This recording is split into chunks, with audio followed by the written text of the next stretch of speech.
Imagine stepping into the sand-covered arena, the deafening roar of 50,000 spectators vibrating through your chest. The scorching sun beats down as you tighten your grip on a sword, your heart pounding like a war drum. This was the life and often the death of an ancient gladiator. But what if everything you thought you knew about these legendary fighters was wrong? The truth about gladiators is far more complex, surprising, and brutal than Hollywood or history books have led us to believe. Contrary to popular belief, not all gladiators were slaves forced into combat. Many were free men who willingly signed up for the arena, lured by the promise of fame, fortune, and glory. In ancient Rome, successful gladiators were treated like modern-day celebrities. Their faces adorned murals and pottery, their names chanted by adoring fans. Some became so wealthy they could retire early, even by their freedom. The most skilled fighters earned sponsorships, luxurious living quarters, and legions of devoted followers. It wasn't just about survival, it was about status, wealth, and becoming a legend. Another myth that needs shattering is the idea that every gladiator battle ended in death. While the games were undeniably violent, most fights didn't result in a fatality. Gladiators, or valuable investments, training them was expensive, and killing them after a single match made no financial sense. Historians estimate that only about 1 in 10 fights ended with a fighter's death. Many matches concluded when one combatant was too injured to continue or surrendered. Some gladiators fought only a handful of times a year, spending the rest of their time training, recovering, and living in specialized schools where they received top-tier medical care and nutrition. Speaking of nutrition, gladiators followed strict diets that would surprise most people today. Far from the meat-heavy, protein-packed meals you might expect, these warriors primarily ate grains, beans, and vegetables.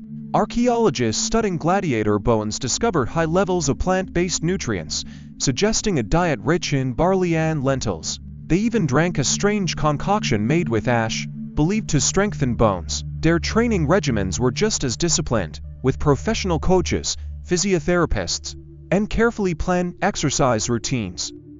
Gladiators weren't just brawlers, they were elite athletes. The spectacle of the games was about more than just combat. Emperors and politicians used gladiator battles as a tool for control, distracting the masses with free entertainment while reinforcing their power.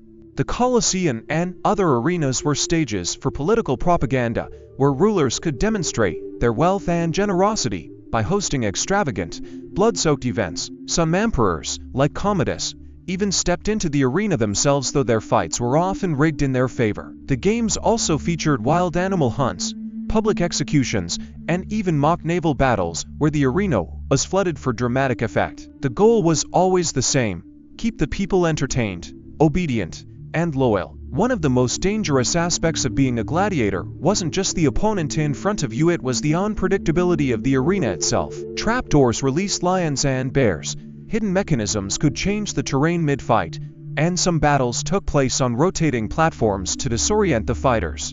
The crowd played a crucial role too, often deciding a defeated gladiator's fate with a gesture. Contrary to popular belief, the infamous thumbs-down signal for death might be a Hollywood invention. Some historians argue the real gesture was a thumbs up for mercy and a sideways thumb for execution. Either way, the audience's mood could mean the difference between life and death. The decline of the gladiator games wasn't just about morality, it was also about money and shifting cultural values. As Christianity spread throughout the Roman Empire, the church condemned the games as barbaric.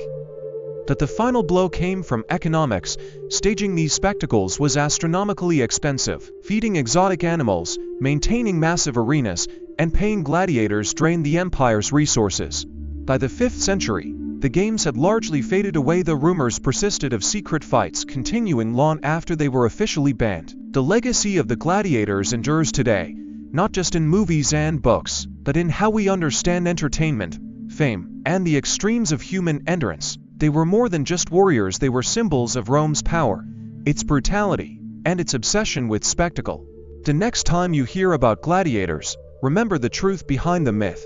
These were real people, living and dying in a world where survival depended on skill, luck, and the whims of a bloodthirsty crowd. Their story is a reminder of how far society has come and how much, in some ways, remains the same. Hey there, if you're enjoying this video and appreciate the effort behind it, don't forget to like this video. It really helps the channel grow, and if you haven't already, hit that subscribe button and turn on the notifications so you never miss an update. Oh, and one more thing, share this video with your friends. Spread the love and support. Alright, now let's get back to the video. Let me know if you want any tweaks.